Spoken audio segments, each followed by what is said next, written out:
Bonjour les enfants, nous allons tester aujourd'hui une nouvelle formule pour continuer à travailler à la maison et apprendre de nouvelles choses. Vos parents ont reçu un document que vous devrez remplir en ligne et pour cela je vais, grâce à cette vidéo, vous donner les consignes de travail. Alors tout d'abord, quand le document sera ouvert, il ne faudra pas hésiter à cliquer sur Fichier, ensuite Enregistrer sous, pour enregistrer votre document, pour ne pas perdre tout ce que vous allez remplir. Et si vous voulez, de temps en temps, il suffira de recliquer sur Fichier, puis Enregistrer. C'est parti. Alors nous allons commencer par la dictée. Vos parents ont reçu la dictée par mail. Donc ce que vous devez faire, c'est d'abord écrire votre prénom et ensuite vous ferez la dictée. Donc n'oublie pas qu'aujourd'hui nous sommes le vendredi 20 mars 2020 et c'est le jour de l'équinoxe de printemps. Pour faire la dictée, pour l'écrire, on va se rappeler une règle que nous avons déjà vue. Il s'agit de la règle du MBP, c'est-à-dire que quand la lettre N est devant M, B ou P, elle devient M. Donc, sauf le mot bonbon. Donc N devient M avant MBP. Voilà, c'est ce que nous avions vu lors d'une leçon. Et là, il y a l'exemple de un jardin. Donc nous voyons qu'il n'y a rien après le N. Et là, nous avons un timbre. Donc ici, nous avons le N qui devient M, car il est devant la lettre B. Donc là, nous avons un jardin et un timbre. Donc c'est la règle essentielle de cette dictée de phrases. Dans cette dictée, je vous donne 3 mots à connaître. Donc en qui s'écrit EN, le déterminant C, CES, et vous aurez le verbe sauter qui sera à l'infinitif, c'est-à-dire qu'il se terminera par les lettres ER. Bonne dictée à tous, donc vos parents peuvent vous lire et vous relire chaque phrase, vous la mémorisez, ensuite vous l'écrivez et à la fin de la dictée, vous pourrez la corriger.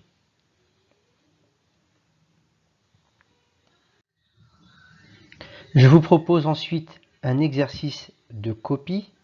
Il s'agit d'une poésie de Claude Roy, une poésie qui traite du printemps. Donc vous pouvez la lire plusieurs fois avec vos parents, la lire à haute voix par exemple, et ensuite vous la recopiez dans votre cahier. Et pour cela, vous pouvez lire une phrase à l'écran, par exemple, un vers. Si je prends par exemple « Après tout ce blanc vient le vert », on repère la ponctuation, par exemple, voilà.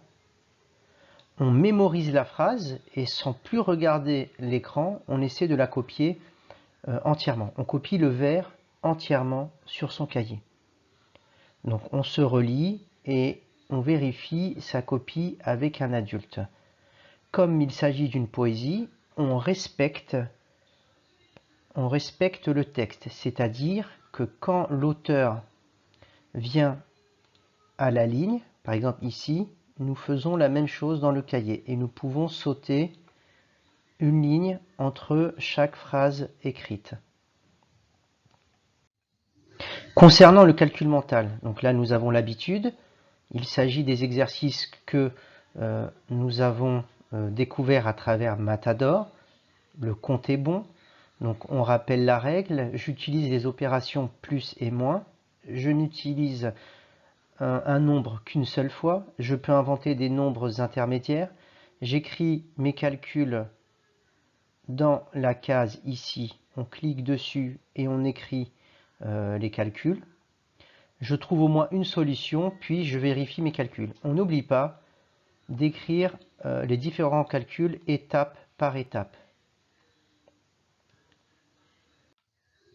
La résolution de problèmes ensuite. Nous allons continuer à nous entraîner sur les problèmes à étapes que nous avons commencé en classe. Vous avez tout d'abord un premier problème ici, où le maître vous propose toutes les étapes, ici et ici, tandis que dans le deuxième problème, vous devrez tout seul découvrir la question intermédiaire, puis les deux étapes. D'accord?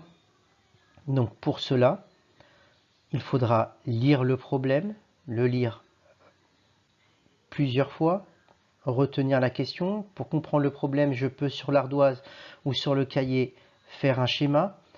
Je vous invite aussi à faire la boîte à nombres qui est ici que nous avons vue, avec dans le haut de la boîte le tout et les deux cases de la boîte du bas, les deux parties. On se rappelle que quand nous avons deux parties, si nous recherchons le tout, nous utilisons une addition. Si nous avons le tout et une partie, pour retrouver la partie manquante, c'est ce que nous voyons ici, nous faisons une soustraction. N'hésitez pas à revenir vers moi si vous ne comprenez pas un problème. Bon courage.